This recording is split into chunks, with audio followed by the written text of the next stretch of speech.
Édipo Rei, de Sófocles. Resumo do livro. A cidade de Tebas está sofrendo com uma peste que deixa seus campos e suas mulheres estéreis.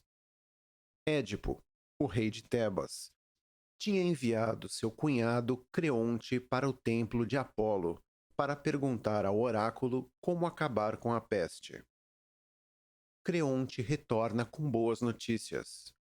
O oráculo dissera que a peste terminará assim que for encontrado o assassino do rei anterior, Laio.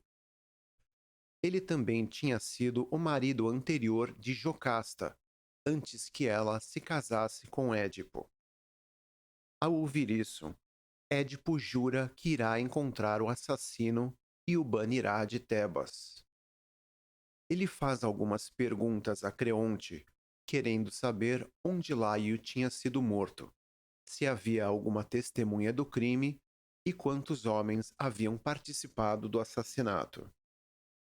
Creonte responde que Laio tinha sido morto fora da cidade, por um bando de ladrões, e a única testemunha era um pastor que ainda vivia próximo dali.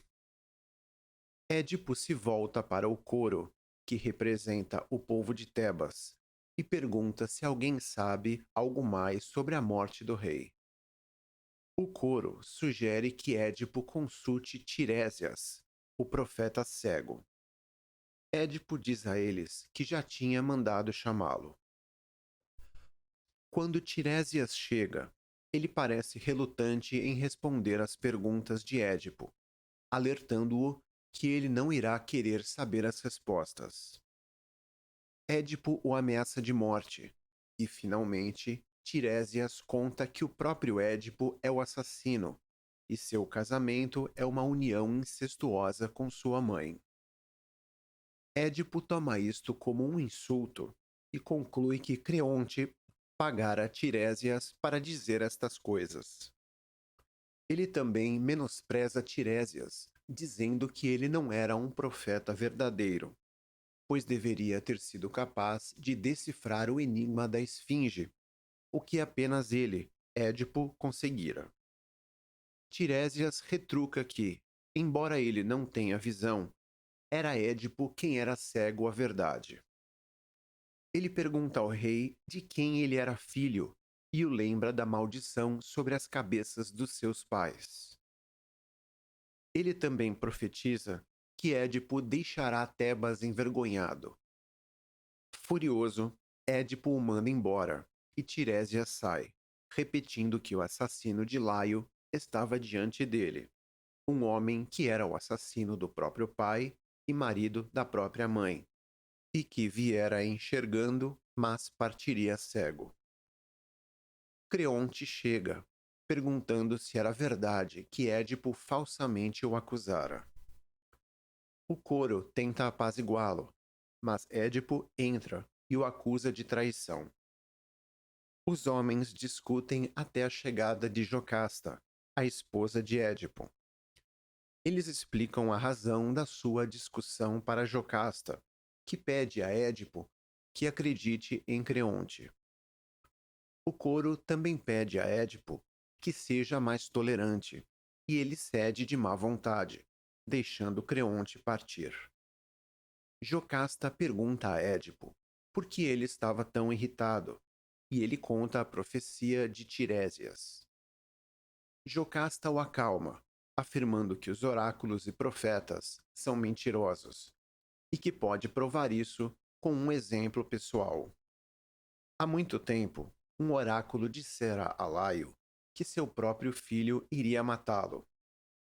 Para evitar esta desgraça, ele e Jocasta haviam entregue o seu filho pequeno para um pastor, com ordens de levá-lo até as montanhas para morrer, com um espeto perfurando seus tornozelos. No entanto, Laio havia sido morto por ladrões, não pelo seu filho, provando que o oráculo estava errado. Mas um detalhe na história de Jocasta perturba Édipo. Ele tinha dito que Laio morrera num lugar onde 3 estradas se encontravam. Isto faz com que Édipo Se lembre de um incidente do seu passado, quando ele matara um estranho que o insultara num lugar semelhante. Ele pede que Jocasta descreva Laio, e a descrição dela combina com sua memória. Jocasta também afirma que a única testemunha da morte de Laio jurava que ele tinha sido morto por 5 homens. Édipo manda chamar esta testemunha. Enquanto aguardam o homem chegar, Jocasta pergunta a Édipo por que ele parecia tão abalado. Édipo conta a ela a história do seu passado. Certa vez, quando ele era jovem, um homem que ele havia encontrado dissera que ele não era filho do seu pai. Ele perguntara sobre isso aos seus pais, que tinham negado a história. No entanto, isso o perturbara o bastante para ir até um oráculo em busca da verdade. O oráculo dissera que ele mataria seu pai e se casaria com sua mãe. Isso o assustara tanto que ele deixara sua cidade e jamais retornara. Durante suas viagens, ele se encontrará com um homem pomposo numa encruzilhada e o matará quando ele o ofendera. Édipo receia que o homem que ele havia matado tenha sido Laio. Se isso for verdade, Édipo será banido para sempre de Tebas, pois essa era a punição que ele jurara dar ao assassino de Laio, e de Corinto, sua cidade natal, porque ele temia que a profecia do oráculo se realizasse. Se essa testemunha jurar que os ladrões mataram Laio, então Édipo estará livre, e ele reza para que seja isso o que aconteça. Édipo e Jocasta entram no palácio para esperar pela testemunha. Jocasta sai do palácio e segue para o templo, onde ela irá rezar por Édipo. Um mensageiro chega de Corinto com a notícia que Políbio, pai de Édipo, está morto. Radiante, Jocasta manda chamar Édipo, contente em ter mais uma prova da inutilidade dos oráculos. Édipo se alegra, mas afirma ainda recear a parte da profecia que dizia que ele se casaria com sua mãe. O mensageiro garante que ele não precisa temer se aproximar de Corinto, uma vez que Mérope, esposa de Políbio, não é sua mãe verdadeira, e o mesmo se aplica a Políbio. Abalado, Édipo pergunta como ele sabe disso. O mensageiro responde que, anos atrás, um homem dera um bebê a ele, e ele o entregara ao rei e à rainha de Corinto, e este bebê era o próprio Édipo. A debilidade dos tornozelos de Édipo é uma prova da sua história, pois os pés do bebê tinham sido perfurados através dos tornozelos. Édipo pergunta ao mensageiro quem tinha dado o bebê a ele, e o homem responde que tinha sido um dos servos de Laio. O rei manda seus soldados acharem este homem. O mensageiro sugere que Jocasta deveria ser capaz de ajudar a identificá-lo. Subitamente, Jocasta percebe a horrível verdade e implora a Édipo para que ele suspenda as investigações. Édipo replica que tinha jurado desvendar o mistério e ele o fará. Jocasta corre para dentro do palácio, dando um último adeus para Édipo. Novamente, Édipo jura que descobrirá este segredo, não importando quão vil seja a resposta.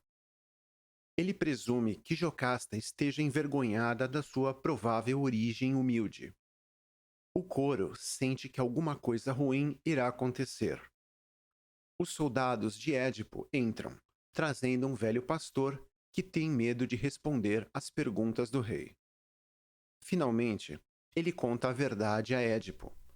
Ele realmente tinha dado um bebê ao mensageiro, e este bebê era o filho de Laio, o mesmo que Jocasta e Laio tinham deixado para morrer na montanha por causa da profecia do oráculo. Finalmente, a verdade é revelada, e Édipo corre pelo palácio, gritando de desespero. Ele pega uma espada e procura por Jocasta, querendo matá-la. Mas, quando Édipo entra no quarto da rainha, ele descobre que ela já tinha se enforcado. Ele toma os broches de ouro com os quais ela tinha afivelado seu vestido e fura seus próprios olhos. Ele sai do palácio novamente, com sangue escorrendo dos seus olhos vazios. Édipo grita que ele, que tinha visto tantas coisas vis, agora jamais enxergará novamente. Ele implora ao coro que o mate. Creonte entra, tendo ouvido toda a história, e pede a Édipo que entre, onde ele não poderá ser visto. Édipo implora a ele para ser permitido que ele deixe a cidade, mas Creonte diz precisar consultar Apolo primeiro. Édipo diz que a punição que ele tinha declarado para o assassino de Laio era o banimento, e Creonte concorda. Antes de partir, no entanto, Édipo se despede das filhas e pede a Creonte que cuide delas. Então, Édipo é levado embora e Creonte e as meninas entram novamente no palácio. O coro, sozinho, lamenta a triste história de Édipo, o maior dos homens e que caiu tão baixo.